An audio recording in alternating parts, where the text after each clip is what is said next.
Hello guys, welcome to my channel The Medico Others. I am Others Vajpayee. I am a student of MBBS. In this video we are going to talk about factors to consider while selecting the right drug.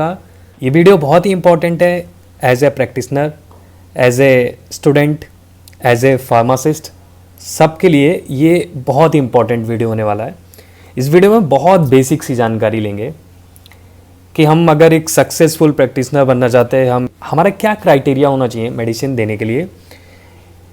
बहुत ही simple words में हम इस video में बात करने वाले हैं और बहुत ही इजी वे से मैं आपको बताने वाला हूँ। इस तरीके से आप एक सही दवाई को चुन सकते हैं किसी पेशेंट के लिए। क्या क्राइटेरियाज होते हैं, क्या फैक्टर इन्वॉल्व होते हैं, वो सब हम इस वीडियो में बात करने वाले हैं। तो टॉप 5 मोस्ट फैक्टर जो अफेक्ट करते हैं हमारे ड्रग सिलेक्शन को। बेसिकली हम ड्रग सिलेक्शन की इसमें बात करने वाले हैं। प्रीफर्ड ड्रग हमको कौन सी पेशेंट को देनी चाहिए। बहुत सारी ड्रग्स मार्केट्स में अवेलेबल रहती है, पर हम सारी ड्रग्स पेशेंट को नहीं दे सकते क्योंकि बहुत सारी ड्रग्स पेशेंट की चॉइस की नहीं होती हैं। बहुत सारी ड्रग्स बहुत कॉस्टली होती हैं, बहुत सारी ड्रग्स ईजिली अवेलेबल नहीं होती हैं, बहुत सारी ड्रग्स के रिस्क बहुत ज़्यादा होते हैं और बहुत सारी ऐसी ड्रग्स जिनके इफ़ेक्ट बहुत कम होते हैं। तो हम ऐसी ड्रग्स किसी को देना पसंद नहीं करेंगे, जाहिर सी बात है। हम वही बात करने वाले हैं कि कैसे हम किसी पेशेंट को वो ड्रग्स प्रीफर करें जो ड्रग इस क्राइटेरिया को फॉलो करती हो, क्योंकि इस क्राइटेरिया को फॉलो करने वाली ड्रग ही डायरेक्शन में ड्रग सिलेक्शन कर सकते हैं। तो कौन कौन से वो फैक्टर है जो हमको एक ड्रग सिलेक्शन के टाइम पे याद रखने चाहिए हमेशा किसी पेशेंट को प्रिस्क्राइब करते टाइम, कि उसको कौन सी ड्रग्स लेनी चाहिए, उसको कौन सी ड्रग्स देनी है, ये बहुत ही इंपॉर्टेंट है। तो हमने यहाँ पे कुछ 5 पॉइंट निकाले हैं, जिन 5 पॉइंट्स के हम बारे में बात करेंगे, स्पेस भी डिस्कस करेंगे, समझाएंगे आपको एक एग्जांपल से कि किस तरीके से हम ड्रग्स को सेलेक्ट करते हैं किसी पेशेंट के लिए। चलिए बात करते हैं। तो जो 5 कीवर्ड्स मैंने निकाले हैं जो कि आप देख पा रहे हैं, तो वो 5 कीवर्ड्स क्या हैं। ड्रग को हमें किसी पेशेंट को प्रिस्क्राइब करना है तो हमें क्या क्या याद रखना पड़ेगा। दीज फैक्टर्स आर, एक तो ड्रग ईजिली अवेलेबल होनी चाहिए। मार्केट्स में बहुत सारी ड्रग्स ऐसी भी होती हैं जो ड्रग्स तो अच्छी हैं बट हर जगह अवेलेबल हो ऐसा पॉसिबल नहीं है। तो हमें सबसे पहले ध्यान रखना होगा कि जो ड्रग्स हम प्रिस्क्राइब कर रहे हैं, जो ड्रग्स हम पेशेंट को प्रीफर कर रहे हैं, वो ड्रग मार्केट में ईजिली मिल जानी चाहिए, जिससे कि पेशेंट को कोई प्रॉब्लम नहीं होनी चाहिए। दवाई सुलभ होनी चाहिए। ईजिली अवेलेबल मतलब सुलभ होनी चाहिए, ठीक है। तो हम क्या बात करेंगे कि सुलभता से जो मिल जाए, तो दवाई क्या होनी चाहिए, सुलभता से मिल जाने वाली। नेक्स्ट हम बात करेंगे कि दवाई की कॉस्ट जो हो वो मिनिमाइज होनी चाहिए। दवाई बहुत ज़्यादा महंगी नहीं होनी चाहिए, क्योंकि सारे पेशेंट, हर तरह का पेशेंट बहुत महंगी दवाई अफोर्ड नहीं कर सकता। तो हमें ये कि बहुत इंपॉर्टेंट फैक्टर याद रखना चाहिए कि दवाई की जो कॉस्ट होनी चाहिए वो बहुत मिनिमम होनी चाहिए, जिससे कि किसी पेशेंट पे, उसके फैमिली मेम्बर पे एक्स्ट्रा बर्डन नहीं पड़ना चाहिए। नेक्स्ट पॉइंट्स क्या हो गया कि दवाई सस्ती होनी चाहिए। बट एक चीज़ ध्यान रखना, सस्ती का मतलब यहाँ पे सिर्फ सस्तेपन से नहीं हो गया। सस्ती का मतलब यहाँ पे दवाई सस्ती होनी चाहिए, बट जो नेक्स्ट पॉइंट हम बात करने चाह रहे हैं वो क्या हो गया कि उस दवाई का मिनिमाइज रिस्क होना चाहिए। उस दवाई के एडवर्स इफेक्ट बहुत कम होने चाहिए, उस दवाई के रिस्क फैक्टर बहुत कम होने चाहिए। हर एक मेडिसिन का अपना एक रिस्क फैक्टर होता है। हर एक दवाई किसी एक डिजीज़ को तो ठीक करती है, पर बहुत सारी कई अन्य अदर डिजीजेज, जैसे लाइक बहुत हल्के सिम्टम्स आपको किसी ड्रग्स के लेने से नोजिया, वोमिटिंग, लाइक गैस्ट्राइटिस, इस सब के सिम्टम्स देखने को मिल जाती है इजीली। तो वो सारे रिस्क फैक्टर बहुत कम होने चाहिए। कुछ ड्रग्स होती जो हमारे जीआईटी को, रीनल को, सीवीएस सिस्टम को, हमारे सीएनएस सिस्टम को खराब करती है, तो ऐसी ड्रग्स हमें चूज नहीं करनी है। तो हमारा पहला पॉइंट हो गया easily available, then minimize cost होनी चाहिए। थर्ड हमारा था मिनिमाइज रिस्क, यानी 3 पॉइंट्स डिस्कस कर लिए। नेक्स्ट हम बात करेंगे कि वो दवाई मैक्सिमम इफेक्टिव होनी चाहिए। कोई ड्रग्स अगर किसी पेशेंट के लिए अगर इफेक्टिव नहीं है तो उस ड्रग्स का कोई बेनिफिट नहीं है आपके अपने प्रैक्टिस के लिए, आपकी अपनी नॉलेज के लिए और आपके पेशेंट के लिए। अगर ड्रग्स इफ़ेक्टिव नहीं है उस पेशेंट के लिए तो वो पेशेंट आपके पास दोबारा लौट के नहीं आएगा, क्योंकि पेशेंट इस होप से आता है कि आप एक दूसरे भगवान हैं, डॉक्टर एक दूसरा भगवान होता है, और अगर आपकी दवाई उसको फ़ायदा नहीं करती है, एज सच केस कई ऐसे होते हैं जिनमें नहीं करती है, हम उन केस की बात नहीं करेंगे, हम प्रीफर करेंगे, हम प्रायोरिटी देंगे इस चीज़ को कि हमारे पास जो पेशेंट आया है वो ठीक होके जाए। हमें ऐसी कोशिश करनी चाहिए। तो उसके लिए जो हम ड्रग्स उसको प्रीफर करेंगे, जो ड्रग्स हम उसको प्रीफर करेंगे, वो ड्रग मैक्सिमम इफेक्टिवनेस होनी चाहिए। फार्मा में इफेक्टिव वर्ड बहुत इंपॉर्टेंट है। अगर ड्रग इफेक्टिव है तभी आप सक्सेस हैं, अगर ड्रग इफेक्टिव नहीं है तो as a pharmaceutical company, as a practitioner, as a doctor आप पेशेंट को ट्रीट नहीं कर सकते। एज ए पेशेंट आप उसको सही ट्रीट नहीं कर सकते। तो मैक्सिमाइज इफेक्टिव होनी चाहिए। देन हम fifth point, most important point, जो कि हम कई बार भूल जाते हैं, लेकिन ये पॉइंट हमको ऑलवेज रिमेंबर रखना चाहिए। ये बहुत इंपॉर्टेंट पॉइंट होता है कि हम कभी अपनी रोज़मर्रा की प्रैक्टिस में मेडिसिन चलाते रहते हैं, बट हम कभी पेशेंट की चॉइस नहीं मांगते।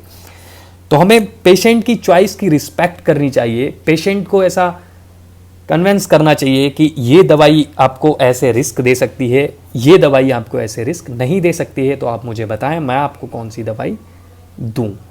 ये दवाई ठीक तो जल्दी करेगी पर ये दवाई में रिस्क ज़्यादा है, ये दवाई आपको ठीक तो देर से करेगी बट इसमें रिस्क कम है। कई जगह इमरजेंसी ड्रग्स होती हैं, उनकी हम बात नहीं करेंगे, उनमें हम जो इमरजेंसी ट्रीटमेंट होता है वो देना होता है, इंस्टेंट देना होता है, तो हम उसके अदर रिस्क को नेग्लेजिबल कर देते हैं, या अदर ऐसे रिस्क नहीं होते जो हाई हों तो हम उनको नेग्लेजिबल कर देते हैं। पर हम एक यहाँ पे कॉमन नॉर्मल सी बात कर रहे हैं, तो हमें पेशेंट की रिस्पेक्ट करनी चाहिए, उसकी चॉइस की। हम यहाँ पे इस चीज़ को भी समझ सकते हैं, एज इन केस कि अगर कोई बच्चा है तो हम उसको वो ओरली एक डोजेज फॉर्म में जो मेडिसिन होती है, जो ड्रग होती है, वो नहीं ईजिली ले सकता फॉर टेस्ट, क्योंकि उसका टेस्ट बहुत ख़राब होता है। तो उसको हम प्रीफर करते हैं कि हम उसको एज ए सिरप दे दें। ऐसे ही ओल्डर पेशेंट जो अनकॉन्शियस होते हैं या जो होते हैं, तो उनको ओरली ड्रग ना दे के, क्योंकि तो हम उनको अदर रूट से ड्रग्स देते हैं। तो ये पेशेंट की चॉइस की रिस्पेक्ट करनी चाहिए, उससे एक बार पूछना चाहिए, उसको एक बार समझाना चाहिए। तो हमने कौन सी बात करी, 5 फैक्टर देखे, इजीली अवेलेबल होनी चाहिए, मिनिमाइज कॉस्ट होनी चाहिए, मिनिमाइज रिस्क होना चाहिए, मैक्सिमाइज इफेक्टिव होनी चाहिए, रिस्पेक्ट, पेशेंट, चॉइस, ये बहुत इंपॉर्टेंट फैक्टर है। इन 5 फैक्टर को हमें देखना चाहिए। तो हम सीधे से एक बात करूं, दवाई सुलभ होनी चाहिए, ठीक है, सस्ती होनी चाहिए, ओके, सस्ती, सुरक्षित होनी चाहिए, ठीक है। चलिए इसी चीज़ को अब हम अप्लाई करके देखते हैं कि ये 5 पॉइंट्स हमारे लिए ड्रग सिलेक्शन में कैसे इंपॉर्टेंट है। सपोज आपने पैरासीटामोल और एनेसाइड्स दिया एक ऑस्टियोआर्थराइटिस पेशेंट को, नी जॉइंट के ऑस्टियोआर्थराइटिस पेशेंट को, जिसकी एज 65 या 70 ईयर ओल्ड है, जो हमें ड्रग देनी है पैरासीटामोल और एनेसाइड्स, तो उसमें से हम कौन सी ड्रग प्रीफर करेंगे, कौन सी ड्रग नहीं प्रीफर करेंगे, इस चीज़ को हम यहाँ पे समझने वाले हैं। तो पैरासीटामोल और commonly use NSAIDs like ibuprofen, naproxen market में ईजिली अवेलेबल है और इनकी कॉस्ट भी बहुत लो है। Like other NSAIDs, cyclooxygenase second, जो कि सेलेक्टिव इनिबिटर होते हैं, ये मोर एक्सपेंसिव है एज कंपैरिजन पैरासीटामोल और एनेसाइड्स के। तो हम पेशेंट की कंडीशन को ध्यान में रखेंगे कि हम उसको, हमारा जो पॉइंट था कि हमें एक तो ईजिली अवेलेबल और मिनिमाइज कॉस्ट होनी चाहिए ड्रग की, तो हम उस ड्रग को प्रेफर करेंगे पेशेंट को जिसकी कॉस्ट मिनिमाइज है और जो ईजिली मार्केट में अवेलेबल है। तो मार्केट में ईजिली अवेलेबल कौन है और जिनकी कॉस्ट कम कौन से, तो ऐसा हमारा बैलेंस जाता है पैरासीटामोल पीसीएम के लिए, और कॉमनली यूज एनेसाइड्स, जेनरिक एनेसाइड्स, उनकी तरफ हमारा फैक्टर जाता है। तो हम उनको प्रीफर करेंगे, क्या, पैरासीटामोल, या जो जेनरिक कॉमनली यूज एनेसाइड्स हैं हम उनको वो प्रीफर करेंगे। नेक्स्ट फैक्टर हमारा आता है मिनिमाइज रिस्क। अब हम देखेंगे कि हमने पीसीएम और जो हमारी एनेसाइड्स लाइक जेनरिक एनेसाइड्स, वो जो हम दे रहे थे उनमें रिस्क किसमें कम है। All NSAIDs are various degree associated with significant morbidity and mortality. अब मॉर्बिडिटी एंड मोर्टिलिटी क्या होता है? मॉर्बिडिटी कहते हैं रेट ऑफ डिजीज, यानी NSAIDs देने पे रेट ऑफ डिजीज तो है, मॉर्बिलिटी और rate of death, morbidity is rate of death, ये दोनों चीजें देखी गई NSAIDs यूज करने पे, मॉर्बिडिटी और मॉर्टिलिटी दोनों देखी जाती हैं। Due to adverse effect on GIT, renal and CVS, GIT, renal और CVS पे एडवर्स इफेक्ट के कारण इनमें डिजीज रेट और डेथ रेट दोनों बहुत ज्यादा पाई जाती है, especially in older patient, while paracetamol does not have these concern. Comparison paracetamol के, पैरासीटामोल देने पे पेशेंट की मॉर्बिडिटी और मोर्टिलिटी दोनों बहुत कम है एज कंपैरिजन NSAIDs। तो valence is in favour of paracetamol, तो हमारा बैलेंस किधर जाता है? हम प्रिफर करेंगे इसको पैरासीटामोल, तो हम उसको क्या प्रिफर करेंगे? पैरासीटामोल, क्योंकि क्या उसमें रिस्क बहुत कम है। अब हम नेक्स्ट पॉइंट की बात करेंगे, उसका इफेक्ट जो है वो मैक्सिमाइज होना चाहिए। अब मैक्सिमाइज इफेक्ट की हम बात करें तो हमें वो ड्रग देनी है कि जो इसका इफेक्ट ज्यादा हो, क्योंकि हम ऐसी ड्रग देंगे जिसका इफेक्ट नहीं है तो उस ड्रग का देने का भी कोई फायदा नहीं। तो there is good evidence for use of paracetamol and NSAIDs of the management of osteoarthritis of the knee. Patient में पैरासीटामोल और NSAIDs दोनों मैनेजमेंट के लिए परफेक्ट है, तो बैलेंस हमारा क्या हो जाता है यहाँ पे? न्यूट्रल। अब हमारे पास यहाँ पे हमने मिनिमाइज रिस्क में देखा था कि पैरासीटामोल का रिस्क कम था, तो हम पैरासीटामोल फेवर में जा रहा है हमारा। उधर हमने देखा था बैलेंस हमारा फिर से अब मिनिमाइज कॉस्ट में हमारा बैलेंस जा रहा था पैरासीटामोल और जेनरिक NSAIDs में। तो एविडेंस कहते हैं, वो भी कहते हैं कि ऑस्टियोआर्थराइटिस के मैनेजमेंट के लिए आप या तो NSAIDs दो, आप या तो पैरासीटामोल। देखते हैं पेशेंट की क्या चॉइस है। Number of tablet of paracetamol that's need be taken a day is greater than that NSAIDs। अगर ऑस्टियोआर्थराइटिस में मैं पैरासीटामोल देता हूं आपको, पेशेंट्स को हमें बताना है कि हम अगर आपको पैरासीटामोल देंगे तो आपको कई टैबलेट्स की जरूरत होगी NSAIDs के comparison. Patient often think the paracetamol as a weak pain killer. हमारा balance depend upon the views of तो हमने जब पेशेंट से इस बारे में बात की तो पेशेंट ने मेरे को कहा, उसका व्यू था कि उसका जो बैलेंस है वो डिपेंड करता है views of prescribed benefit, risk and convenience of patient. तो पेशेंट ने क्या करा, उसका बैलेंस डिपेंड उसके करता है कि उसको बेनिफिट चाहिए, रिस्क फैक्टर चाहिए और उसके कन्वेंस पे हमने उसको कौन सी ड्रग दी। तो जब हमने पूरी बात समझा दी तो क्या निकल के आया,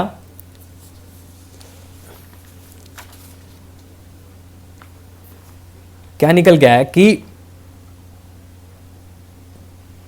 आप जब हमने पेशेंट को ये बात समझा दी कि आप पैरासीटामोल ज़्यादा लेनी पड़ेंगी, NSAIDs आपको कम लेनी पड़ेंगी, पर NSAIDs के रिस्क ज़्यादा हैं, तो पेशेंट जो था वो पैरासीटामोल लेने के लिए तैयार हुआ।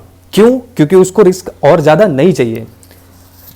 जो NIC बात की गई कि आपको पैरासीटामोल NSAIDs में कौन सी ड्रग चाहिए, तो पेशेंट तैयार हुआ, मेन फैक्टर उसका रिस्क फैक्टर था। पेशेंट तैयार हुआ, आप मुझे कम रिस्क वाली मेडिसिन दो, और जो एविडेंस है, जो रिसर्च है, वो भी ये कहती है कि आप ऑस्टियोआर्थराइटिस में एज ए पेन किलर आप पैरासीटामोल दें और टॉपिकल रूट से उसको NSAIDs दें।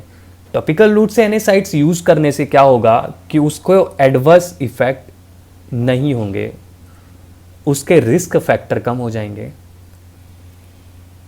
और उसकी डिजीज भी क्योर हो जाएगी। हमको as a practitioner, as a doctor ये चीज़ समझनी है कि हमें वो ड्रग पेशेंट को देनी है जो पेशेंट के लिए इफेक्टिव होनी चाहिए, रिस्क कम होने चाहिए और उसकी चॉइस की होनी चाहिए और कॉस्ट मिनिमम होनी चाहिए।